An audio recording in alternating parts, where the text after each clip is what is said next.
Oui, merci, Monsieur le Président. Merci à vous et à toute l'équipe, notamment évidemment des rapporteurs, dont, comme chacun de mes collègues, je salue le travail remarquable et aussi l'endurance, car les mois ont été longs pour travailler sur ces budgets 2018. Pour autant, si vous me permettez, puisque M. Fernandez, à juste titre, a parlé de niveau d'exigence, et c'est bien de ce dont il s'agit, à quel niveau mettons-nous nos exigences pour ce budget de l'Union européenne? Et j'ajouterai, dommage, M. Kölmel est parti, que ce niveau d'exigence n'est pas seulement le produit des dépenses du Parlement, mais bien souvent et bien plus souvent le produit de l'affichage et des demandes du Conseil sur de nouvelles politiques qui ne cessent de s'accumuler.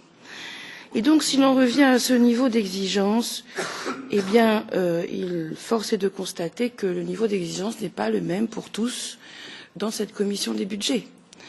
C'est respectable pour les uns comme pour les autres, et il ne faut pas pour autant défaire pour autant ni la bonne ambiance ni l'efficacité de cette commission des budgets, mais simplement constater effectivement que nous ne sommes pas forcément tous au même niveau d'exigence. Car, de mon point de vue, en dehors de la victoire politique et symbolique et même numérique sur le Heading 1,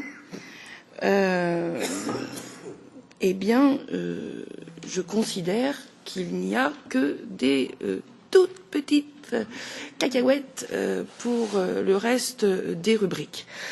Et sur cette victoire politique, j'insiste sur un point, puisque vous l'avez dit, Monsieur le Président, à juste titre, on peut se réjouir que les contraintes liées aux négociations précédentes aient été levées.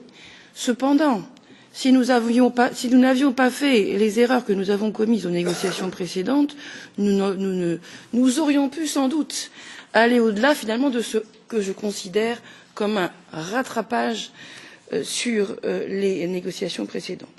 Donc, de mon point de vue, à part cette victoire politique tout à fait remarquable de cette négociation, pour le reste, je suis extrêmement amère.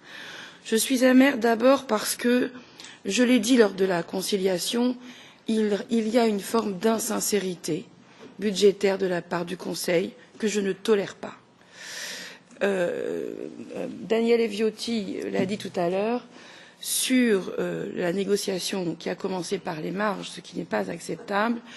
En réalité, tout le monde sait ici que ce n'était pas une négociation sur les marges, mais une négociation sur le fonds de facilité pour la Turquie, que le Conseil n'a pas voulu mettre, au fronton de sa négociation. Et ça, je considère que ce n'est pas acceptable. Mais surtout, je pense que le cri du cœur m'a échappé tout à l'heure, pardon, Madame Carvalho, vous disiez que vous vous réjouissiez de la future négociation de novembre 2018 pour le budget 2019. Moi, je ne me réjouis pas. Je vais vous dire comment j'ai vécu, et encore, je n'ai pas été rapporteur, j'ai beaucoup moins travaillé que les rapporteurs. J'ai eu l'impression qu'on nous donnait les éléments au dernier moment, 3 jours avant la négociation, puis qu'on nous invitait pour nous enfermer à double tour au Conseil pendant une nuit, jusqu'à ce qu'on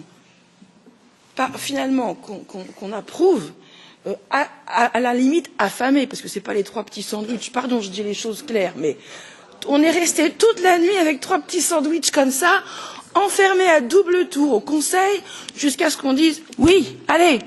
Bon, mais moi je l'ai vécu, pardon de le dire. Vous l'avez vécu comme un harcèlement. Oui, comme une prise d'otage, Monsieur le Président. comme une prise d'otage. Je l'ai très très mal vécu. Et Gaillard avait pris en otage le budget rectificatif numéro 6 de 2017. Oui, mais la prise en otage d'un budget, c'est pas la prise en otage des personnes. Et là, franchement, moi, la prochaine fois, je ne sais pas comment, ça ne peut pas se passer comme ça. Ça ne peut pas. Je veux dire, on se fait humilier, ce Parlement se fait humilier. Pardon, je dis comme je le pense.